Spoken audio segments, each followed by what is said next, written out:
Hello all. Now, people who are familiar with me may know that I like classic vehicles and interesting vehicles. This ain't classic, but this genuinely is interesting.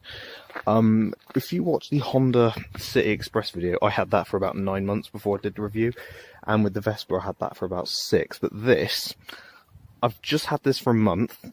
It's done 236 kilometers. I just checked the speed though, and here's my review on this thing. You've noticed that if you Google EvoMotion, this is the E-3000RX EM-36. It's an electric scooter, so that means you don't pay tax on it. You don't have any fuel cost. If you're in London or a couple of other UK cities, you don't have to pay congestion charge either. And because I've got a 68 reg, I don't have to have an MOT on it for another 2 years yet, so there's some good features straight away. It is classed as a moped. It's in the moped class, so it has a 30 mile an hour top speed. Well, it's actually 45 kilometers an hour or 28 miles an hour, but it's just simplified to say 30. It's got a 3 kilowatt motor, which is the equivalent of a 50cc. And because it's electric, you don't have to mess with engines, spark plugs, fuel pumps, any of that nonsense.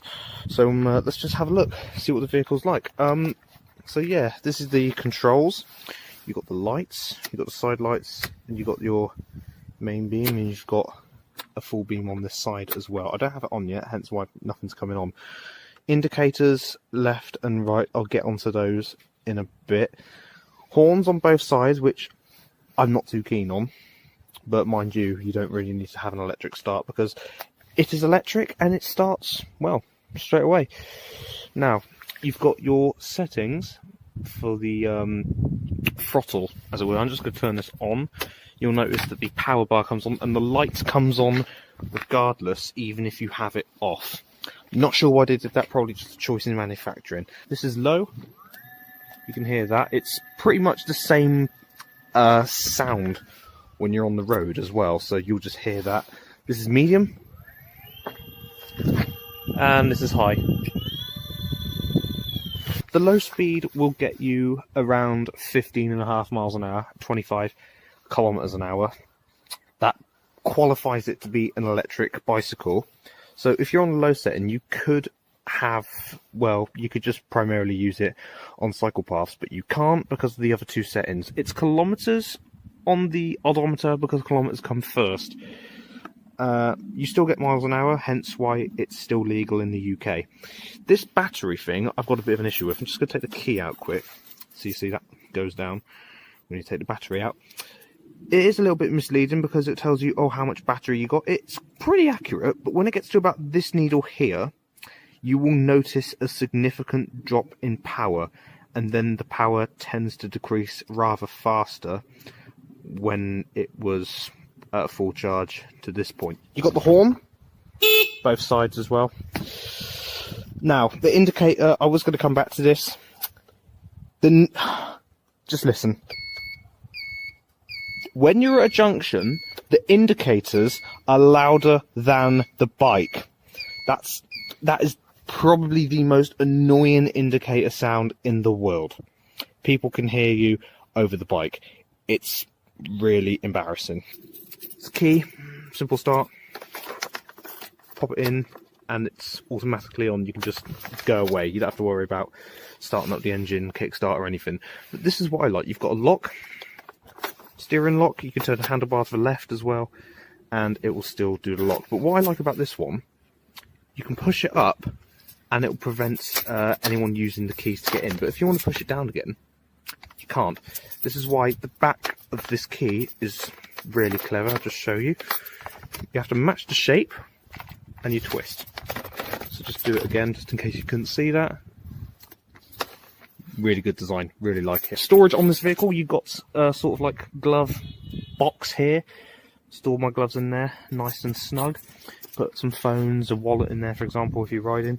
I don't like this metal floor plate. I don't know why they did that, but I'm not too keen on it. It's like the same with these things as well. Again, trying to replicate a sports bike, you know, thinking this is the engine. You're not trying to fool anyone. It's electric, all right? Yeah, charging is pretty good. You've got this little port here for charging. 2 stands. You've got a side stand that you can kick down, and you've got the main stand as well. It will have power on the main stand. I'm guessing if it's for an MOT, but this is what I like about this one. If I put the power on again, it's not on the side stand, but when I kick it down, it stops the throttle, and I've kept the throttle down the whole time. I'll put it back up again. It will still go. It's sort of like an intelligent sensor that as soon as you've got the side stand down, it will not go. And I like that. I don't think you get that on some petrol bikes. I know on the Vespa you definitely don't. Yeah, some other cool features as well. You've got a battery here as well. It's a sealed lead acid battery, 12 volts, 20 amp hours. Now the thing is with this bike, you can buy this brand new, £899 plus all the necessary on the road costs, DVLA registration, plates, insurance, whatever.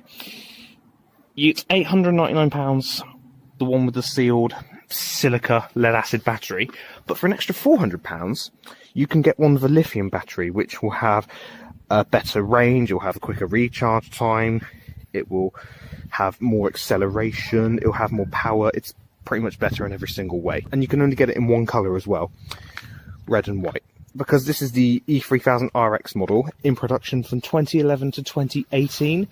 EvoMotion don't make this scooter anymore. It's succeeded by the EF11, which looks a bit more sporty and kind of has the same shape as an AJS Digita. You've got twin suspension on both sides, so it's very useful. You've got this, I'm guessing this is the hub motor. The throttle uses the power of the motor, which is under the seat, and it drives the rear wheel. So there's that, and coming onto the other side, drum brakes on the back as well. This is the rear brake mechanism there, and you've got discs on the front, so that's really helpful as well. Twin suspension on the front. The mirrors, I will point out as well, they are not the standard mirrors. I had them replaced with these Coso mirrors because the big ones are a bit bigger and you can only twist the mirrors, but these can twist around. They go up and down as well on these arms, so I feel like they're a lot better. And the EvoMotion website, you can buy spares off them, but a lot of the time they will be out of stock, probably just due to popular demand. So I'm gonna open the seat and you can lift the seat. Again, enough space for a helmet as well, but I've just got my motorcycle cover in here, so it's a nice storage space. You've got the motor just there. It's the controller, the motor controller, and there's the motor switch, so you can turn the motor off and on as well. So again, very handy, very good sort of management of the electronics as well. I've got a rear storage box as well. You get this included, but mine hasn't got a lock on it, and I'm not too keen on fixing it. This will also fit a helmet as well. This fits my helmet just fine.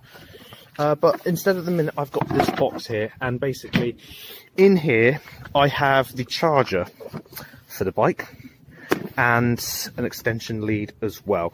This is just perfect for when I'm staying at someone's house. Basically I don't have a garage, so I can't charge it, as it were. I can charge it from outside the front of the house, but if I'm staying overnight, for example, and they've got the garage, I will take that box with me just fine.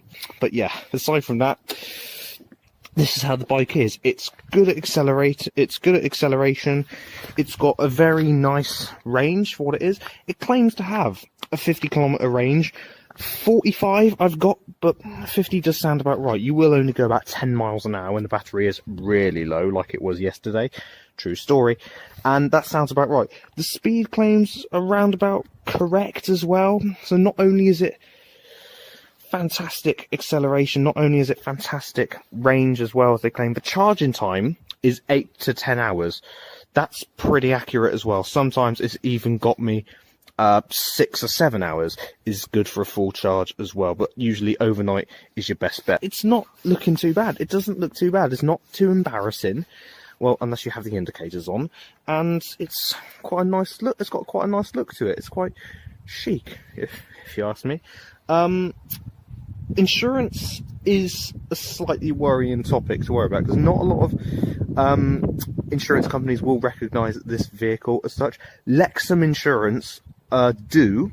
They're fantastic. It is a little bit expensive. When I say a little, it's only probably about £30 more than what my Vespa was. But aside from that, they will insure it, and obviously you can get it registered as well. It's fully compliant with European laws as well, and I've got Alpha Dot on it as well, so if anybody does try and steal it, it's got sort of microscopic dots all over the bike as well. So this is the bike in question, and this is just how it looks all in all. I mean, I'm really proud of it, and if you were thinking of buying something like this, go for it. It's probably good for you if you're in the big city or in a very, very urban area. But if you have to go further distance, or if you're surrounded by 40-mile-an-hour roads, 50-mile-an-hour roads, you probably need something that needs a bit more punch. Thanks very much for watching. If you want to know any more, just leave a comment down below. Anyways, please like and subscribe, and thanks very much for watching. I'll see you again soon.